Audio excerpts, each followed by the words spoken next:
Hi guys, I'm Dheeraj Pavitra and I'm currently pursuing my Masters of Engineering Management here at University of Wollongong.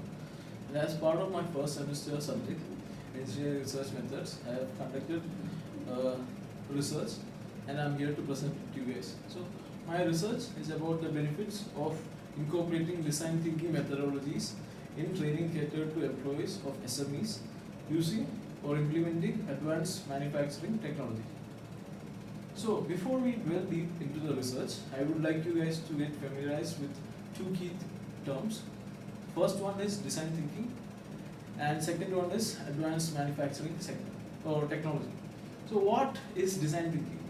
Well, design thinking has been a question which has disturbed academics and scholars for years, and they have been trying to define design thinking in various contexts.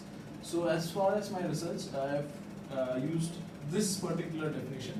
It's a very complex problem solving method which can be used to solve wicked and difficult problems, and it uses inspiration, ideation and implementation as the three methods in that flow to create a solution to these above mentioned problems.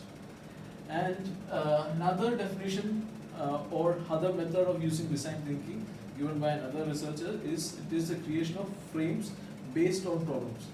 You create a particular set of frames to address a problem and you try to find a solution either with the person in that firm or somebody from the outside. So second, what is advanced manufacturing technology? Advanced manufacturing technology has evolved over the years from using any industry using machine tools. It has evolved to industry which uses CAD, MRF, LAN for production, and currently all the advanced manufacturing technologies use cloud computing, IoT for additive manufacturing or 3D printing as such. So now, what are the main challenges faced by SMEs? So I have found that these three are the main challenges faced by SMEs. The first one is business performance. Since the size of SMEs is from 50 to 250 employees, it's very important to maintain a good performance to keep everybody on payroll and for the successful running of the firm. The second challenge is competition. As the number of firms increases, not only in one particular location but also in other locations, the competition from outside firms increases.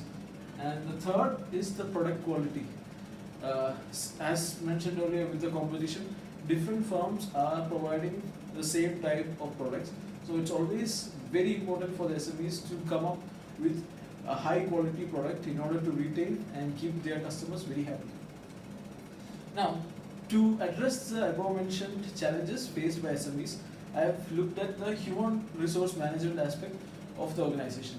Human resource management is present in all organizations despite its size, and as it mentioned, it just deals with their employees.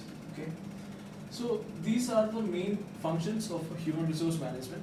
This include hiring, training, development, compensation, motivation, communication, and administration. And from this set of factors, I have considered training as I believe it is the most important aspect of the human resource management, which can help solve the challenges faced by SMEs.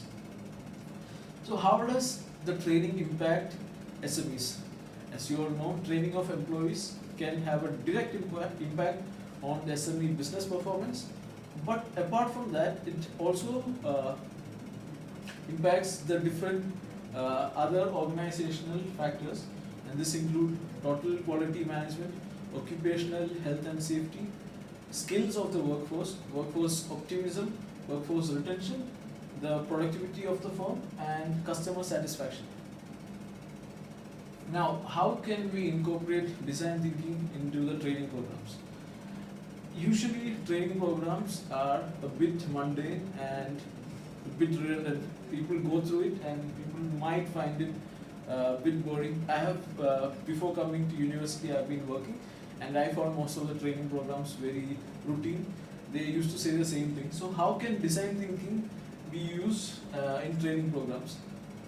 Well, by using design thinking, you can create industry-specific training modules, and this can be done to incorporate lessons learned from the past experiences of teaching, training, and it can use extensive audio visual aid to properly communicate with the employees what they are being taught.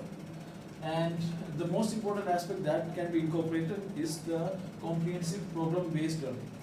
During the training session, you can use examples of the past of companies when they face problems, how they come up with the possible solutions, and I believe this can inspire the employee to better perform in whatever sector they are working. So based on this, I have made a research design.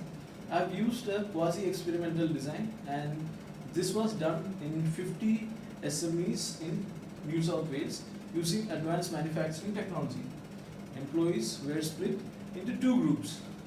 Group A was subject to the traditional standardized training module of that SME, and Group B was subject to design thinking based training program. And I have done a survey using a questionnaire, and which was on a 5-point Likert scale, and it had questions based on effectiveness, efficiency, productivity, performance as such. And the people who the sample size have to either go for full 5, which is strongly agree, or 1, which is strongly disagree. So I've used 2 surveys for my design. The first survey was conducted immediately after the training, and the sample size was the employees. They were asked questions about effectiveness, efficiency, and the ease of understanding of the training they were given. The second survey was conducted 3 months after the research. This was conducted on the SME managers, and they were asked questions about productivity and performance. They have used correlation method to analyze the data. In my data analysis, I found that from the first survey, Group A, which underwent traditional training, showed negative correlation with effectiveness. They thought that the training they were given was not that effective to their overall performance. And second group, which was given design thinking based training, showed a positive correlation with effectiveness and efficiency. And for the second survey, no correlation was found between training given and which was on performance and productivity, while Group B, which was given design thinking based training, showed positive correlation with performance and productivity. Now there are some advantages and disadvantages for my design. The advantage is it had the training given had positive impact on SME performance, and it improved productivity and performance, and it is an effective tool for employee training. Now the disadvantages when we consider, I believe that some better methods can be used for data analysis other than correlation method. This was just the basic method just to find if the training method was effective or not. And it's limited to SMEs in New South Wales. As geolocation changes, the regulations on SME changes, working culture changes. So future research can look into this, and they can conduct research anywhere else in the world and see if the results are similar. And the third main disadvantage was all the SMEs considered for this research use different type of advanced manufacturing technology. So future research can identify one particular industry using one particular type of advanced manufacturing technology and do research on it. So that's it, guys. Thank you for listening to me.